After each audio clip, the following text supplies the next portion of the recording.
Goudgeel toepaas ontplof op berge se omlynde toppe, as son baldadig sy laaste kleure mors, net so voor hy tot ziens fluister, en nag vol op haar mond soen.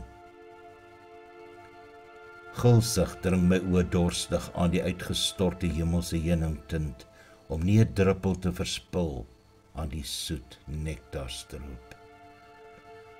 Donker bome staan afgeets teen die pieke van die berghange, gedetailleerde silhouette vertoef in volle admirasie vir God se skepingspragt.